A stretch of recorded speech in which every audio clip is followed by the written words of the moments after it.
গত ১৬ই জুলাই বাংলাদেশের গোপালগঞ্জে এনসিপির নির্ধারিত পদযাত্রার উপর বর্বরোচিত হামলায় যুক্তরাষ্ট্র প্রবাসী বাংলাদেশিদের মধ্যে মিশ্র প্রতিক্রিয়া ও আতঙ্ক দেখা দিয়েছে। প্রবাসীরা মনে করেন, বিগত স্বৈরশাসক আওয়ামী লীগ সরকারের প্রেতাত্মারা বর্তমান অন্তর্বর্তী সরকারের সরলতার সুযোগ পেয়ে মাথাচাড়া দিয়ে উঠেছে, যা ভবিষ্যতে দেশের জন্য আশঙ্কার কথা। পাশাপাশি জুলাই আন্দোলনের সুফল ব্যাহত হওয়ার সম্ভাবনাও দেখছেন কেউ কেউ। দেশের আইনশৃঙ্খলা রক্ষায় সরকারকে আরও কঠোর হওয়ার পরামর্শ দেন প্রবাসী বাংলাদেশিরা। এদিকে জুলাই বিপ্লবের প্রথম বার্ষিকী উপলক্ষে সত্যের পক্ষে থাকায় টাইম টেলিভিশনের ভূমিকার প্রশংসা করে নিউ ইয়র্কে বৈষম্য বিরোধী আন্দোলনের নেতৃবৃন্দ সিইও জনাব আবু তাহেরকে ফুলেল শুভেচ্ছা জানান।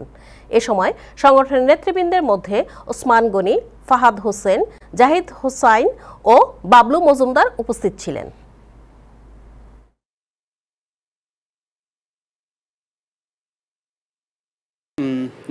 বাংলাদেশে জুলাই আন্দোলনের বর্ষপূর্তি উপলক্ষে আজকে আমরা টাইম টেলিভিশনকে অসংখ্য ধন্যবাদ জানাই।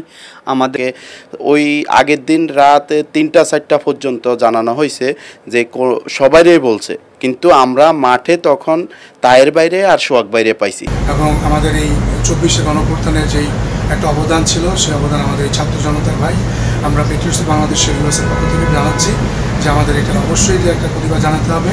এবং গত বছর আমার মনে আছে এই দিনে ইউএন বলতেছি বাংলাদেশ কনসুলেটের সামনে ওনারা বিক্ষোভের আয়োজন করেছিলেন স্টুডেন্টদের পক্ষ থেকে, এবং সেই মিটিংটি কভার করতে আমি নিজেই গিয়েছিলাম এবং সেখানে প্রথম ওনাদের সাথে পরিচয় হয়েছিল। আজকে এই পরিচয়ের 1 বছর এবং এই বাংলাদেশের যে গণঅভ্যুত্থান, এই গণঅভ্যুত্থানেরও বছর পূর্তি চলছে।